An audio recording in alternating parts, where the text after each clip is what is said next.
Good evening, Tuesday night, people. As promised last week, we're going to go with a release item this week, and we're releasing Font of Knowledge for public beta. So I showed off 2 weeks ago, I believe it was, using this app to create this font. And one of the intentional errors in this was this, spacebar here. And that's because if I'd put it to full width, it would have crashed. It was just a bug I discovered literally on the day of filming. So the first thing I'm going to do right now is fix that.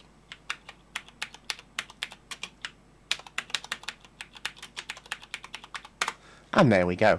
And as you will see later on, and hear me mention multiple times, save your work lots using this app. It is a beta, and if you're scared about losing something you've done, space VF2.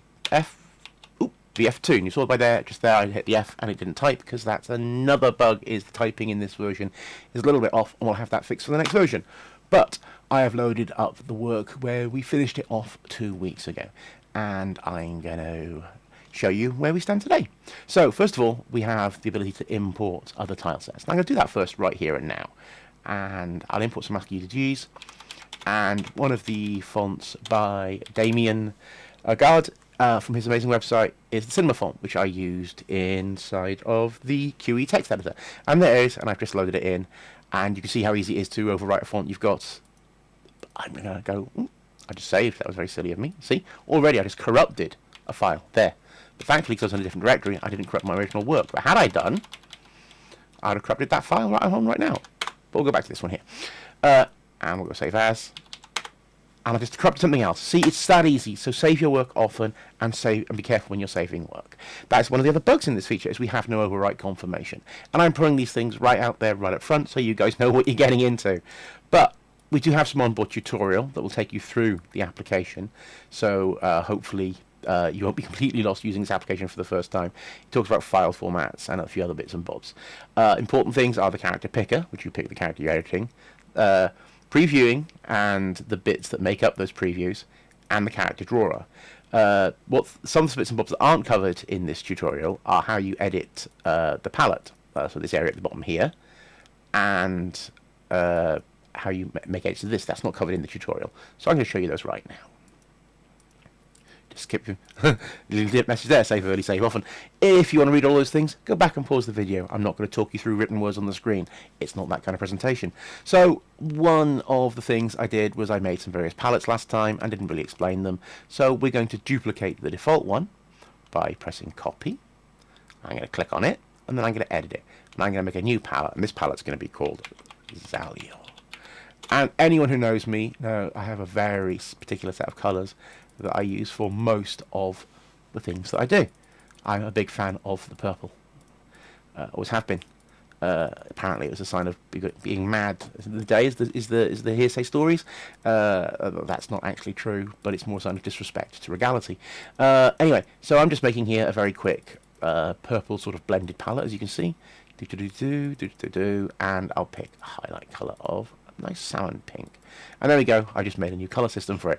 And if I export those palettes, I have one there, so I don't have to do all the typing. There we go, exported.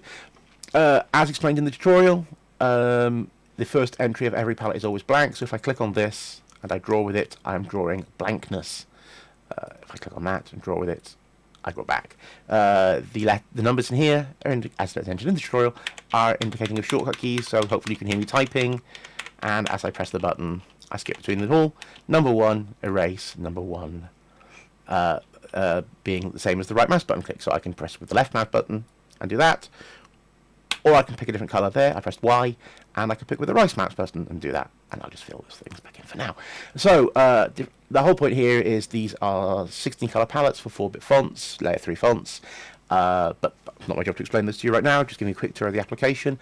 You can import sets of 96 or 128 characters, predefined palette sets. Now, next palette sets are 256 colours long, as are these, but because these are 4-bit fonts, they're always broken down into 16 colour chunks, and the first item is always transparent. So in the file format, that is 0, 16, etc. The first file of each a chunk of colours is always the transparent one. I did a quick poll of the core team, and apparently that is the most common colour used for transparency index in 4-bit palette work, so that is the default of the app.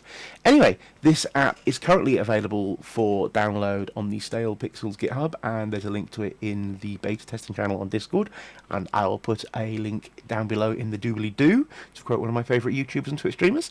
And you're more than welcome to grab this and have a play, follow the tutorial, and see if you can make something you like. There is some other bits and bobs coming in the future. This is version 0.8.0 beta. So the 0.9.0 beta will fix a couple of the bugs mentioned in the bugs menu, and will add some open source doc commands to give you examples of how you can manipulate all of the file formats used by FOC. I don't just mean the .foc file format, I also mean .udg, .ch8 and .nxps, and all these will be made open source, so you can see how I use these file formats in my code, and even if the code is no good to you, you can hopefully have an idea of how the file formats work. Anyway, there is a brief overview of the .foc file format in the GitHub as well, and some other documentation to get you started. Gosh, an ambulance goes tearing past my office there. Please excuse that noise. But anyway, what they're doing is they're tearing out to rescue, or having me actually released a bit of software. Wow, fainting, I know. So the ambulance tears to your rescue, and you can download this on GitHub or on Discord. Thanks for listening, and next week, as promised, I will be releasing some open source tools. Maybe some of these, maybe some of my personal development tools. We will see which ones are ready first. Thanks for listening, you wonderful Tuesday night people, and I'll catch you next week. TTFN.